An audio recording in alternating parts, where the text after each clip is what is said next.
¿Quién fue Emiliano Zapata en este video?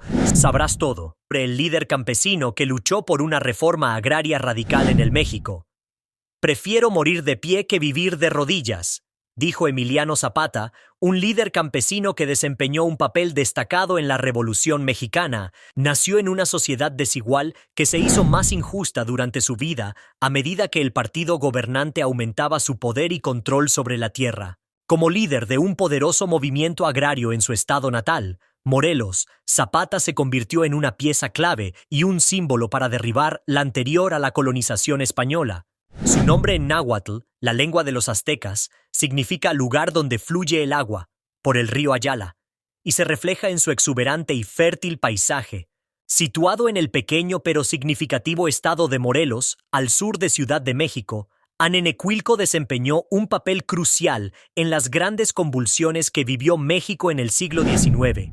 La guerra de independencia contra España, los conflictos internos entre liberales y conservadores y la intervención francesa de la década de 1860, cuando el ejército invasor de Napoleón III fue derrotado por los liberales, liderados por Benito Juárez, que más tarde se convertiría en presidente de México. Morelos fue también un importante centro de producción azucarera. El cultivo de la caña de azúcar, introducido con la conquista española en el siglo XVI, floreció en los valles semitropicales del estado. Fue en Morelos donde Hernán Cortés, el conquistador español que derrotó al Imperio Azteca, recibió una encomienda del rey Carlos V, el derecho a exigir trabajos forzados a los nativos. 3 siglos más tarde, la producción de azúcar estaba en manos de ricos hacendados. Tras la abolición de la esclavitud en México en 1829, los hacendados ya no explotaban a los africanos esclavizados, sino que recurrían a la población de Morelos en busca de mano de obra. A menudo los reclutaban en las comunidades del sur del país, establecidas desde la época precolombina. Una de ellas era Anenecuilco. Durante generaciones, las relaciones entre las haciendas y las comunidades habían mantenido un frágil equilibrio. A las comunidades locales se les permitía conservar las tierras que necesitaban para la agricultura de subsistencia, al tiempo que trabajaban para los hacendados. A estos últimos no les interesaba despojar a los campesinos, que ya habían demostrado su capacidad de resistencia en el pasado. Terratenientes contra campesinos, los orígenes de la Revolución Mexicana. Esta incómoda coexistencia se vino abajo durante el Porfiriato, ya que el régimen facilitó la expansión de las haciendas. Los terratenientes controlaban la política local, lo que significaba leyes que favorecían sus intereses y una fuerza policial rural para imponer esas leyes. La situación provocó tensiones especialmente agudas en Morelos, donde comunidades arraigadas desde hacía mucho tiempo, como Anenecuilco, se enfrentaban a un futuro complejo. Los Zapata eran campesinos de clase media, no eran ni rancheros acomodados ni peones sin tierra, como los trabajadores explotados que habían sido obligados a la servidumbre involuntaria. Eran propietarios de una pequeña finca que incluía una modesta casa de piedra y adobe. Tenían acceso a las tierras comunales del pueblo y alquilaban otras parcelas a la hacienda local. Emiliano, que en las fotos suele aparecer vestido al estilo charro, vaquero, con pantalones estrechos, botones de plata y corbata de seda, era agricultor, arriero y domador de caballos, pero, como muchos campesinos morelenses, su familia sufrió cuando las haciendas se expandieron. Los terratenientes, aprovechando la simpatía de los tribunales y la ambigüedad de los títulos de propiedad, se apropiaron de tierras privadas y comunales y desalojaron a los arrendatarios en favor de peones. Cuenta la leyenda que, siendo un niño de 9 años, Emiliano encontró un día a su padre llorando, incapaz de evitar la pérdida de su huerto. Emiliano prometió a su padre que lucharía para recuperar las tierras y detener la expansión de las haciendas. 20 años después, con su padre muerto, cumplió aquella promesa infantil. Los enfrentamientos de la Revolución Mexicana. Teóricamente, el Porfiriato era un régimen democrático, pero las elecciones estaban controladas para asegurar la victoria de los candidatos oficiales. En 1909, el candidato popular a gobernador de Morelos fue derrotado por un joven y rico terrateniente, Pablo Escandón, candidato oficial educado en una escuela de élite en el Reino Unido. Escandón hizo caso omiso de las amargas quejas de la población local y cosechó resentimientos. Uno de sus aliados enfureció a los campesinos diciéndoles que si no tenían tierras, podían cultivarlas en macetas. Un año después, cuando Porfirio Díaz buscó su séptima reelección, surgió por primera vez una vigorosa oposición nacional. Cuando Díaz se declaró vencedor, la oposición, en un hecho sin precedentes, no aceptó el resultado. Francisco Madero, un rico terrateniente del norte de México y creyente en la democracia, lanzó una revolución. Para sorpresa general, su movimiento cobró impulso. Estallaron revueltas descentralizadas, primero en el norte y luego en el centro del país. En Morelos, los agravios contra el régimen y la clase terrateniente eran intensos. En marzo de 1911, Zapata se reunió con sus aliados locales y juntos organizaron una rebelión en el estado que cobró fuerza. La mayoría de sus seguidores, conocidos como zapatistas, eran campesinos y artesanos de los pueblos. Entre ellos había algunos jornaleros de las haciendas, además de un puñado de socialistas urbanos y radicales anarquistas. Serían fieles seguidores de su líder militar y político, o caudillo, Zapata. Durante una década de lucha, la idea de que los zapatistas eran salvajes fue una noticia sensacionalista urdida por la prensa capitalina, al igual que la de que los zapatistas eran bandidos. Las reivindicaciones zapatistas se resumían en un lenguaje sencillo en el Plan de Ayala de 1911. El documento exigía la restitución de las tierras al pueblo, aunque no llegaba a exigir la eliminación total de las haciendas.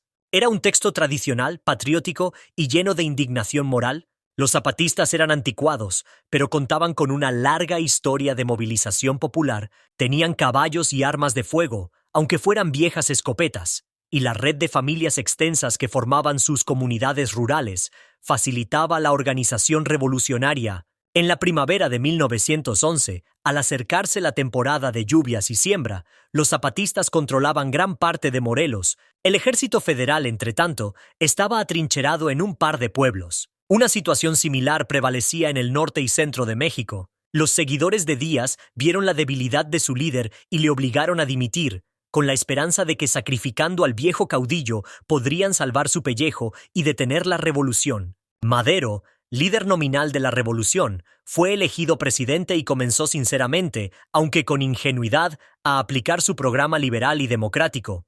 Pero estaba entre la espada y la pared. Los porfiristas, que los consideraban un inepto, tramaron su caída, mientras que los revolucionarios más radicales, frustrados por la falta de reforma agraria, emprendieron la lucha armada. Zapata pertenecía a este último grupo. Madero se apoyó cada vez más en el ejército federal, cuyo número y ambición aumentaron la lucha del zapatismo hasta el final.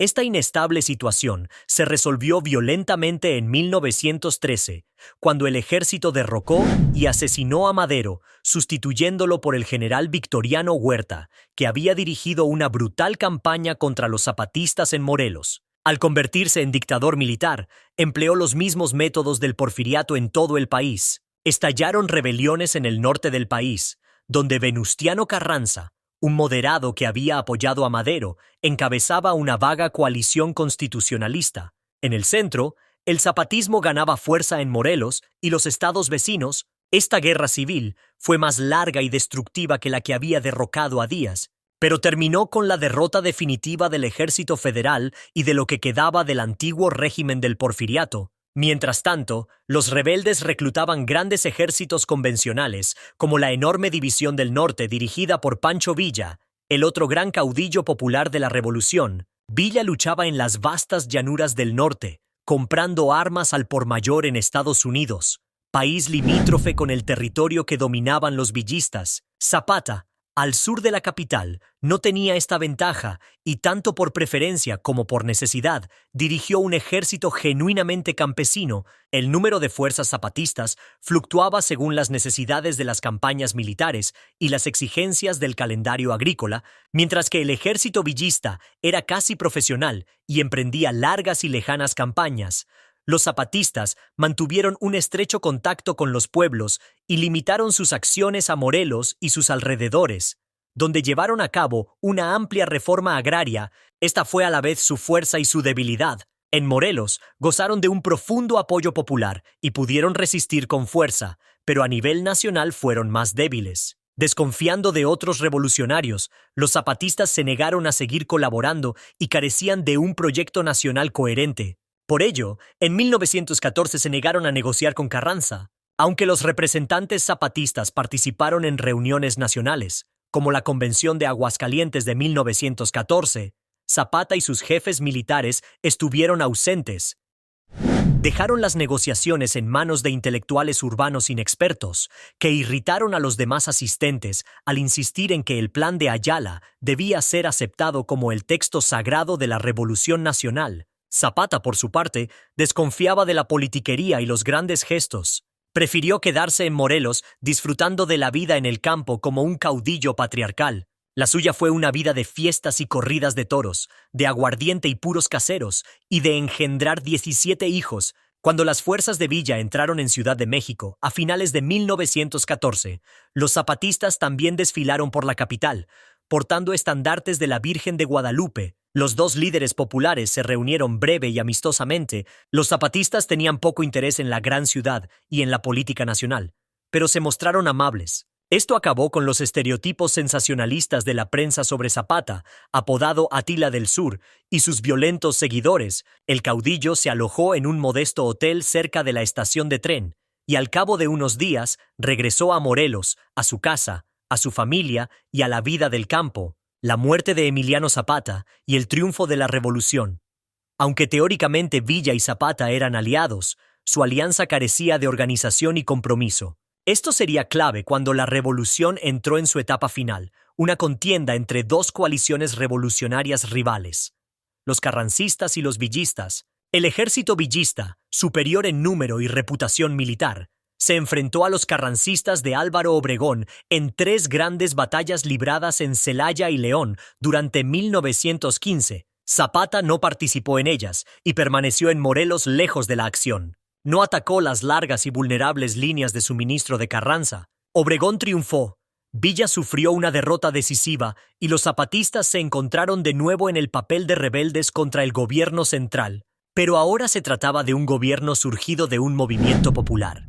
Contaba con un ejército y un ambicioso proyecto reformista plasmado en la Constitución de 1917, la primera de la historia mexicana en incluir los derechos sociales. Los zapatistas resistieron 4 largos años mientras Morelos sufría la guerra y la represión.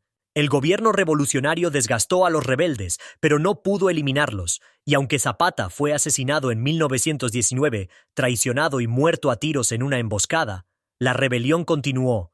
Finalmente, cuando la rueda política volvió a girar, los zapatistas supervivientes vieron los frutos de su larga y amarga lucha. En 1920, Obregón tomó el poder e inició la construcción de un nuevo Estado nacionalista y reformista. Obregón, que había sido un general eficaz, era también un político astuto. Forjó un acuerdo con el nuevo líder zapatista Gildardo Magaña, un político pragmático por el que los rebeldes zapatistas aceptaban el nuevo Estado mexicano a cambio de puestos en el gobierno local. También propuso una amplia reforma agraria oficial que eliminaba las haciendas azucareras y beneficiaba a los pueblos. El sueño de Zapata se había cumplido, al menos en parte. Morelos desempeñó un papel pionero en el gran proyecto de reparto de tierras que durante las décadas de 1920 y 1930 transformaría el campo mexicano. Las grandes haciendas fueron sustituidas por ejidos, propiedades comunales surgidas de la reforma agraria.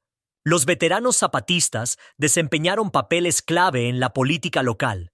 Algunos siguieron los viejos objetivos del movimiento, mientras que otros, como el hijo mayor de Zapata, Nicolás, se convirtieron en los caciques del nuevo orden. ¿Cómo Emiliano Zapata se convirtió en una leyenda de la Revolución Mexicana?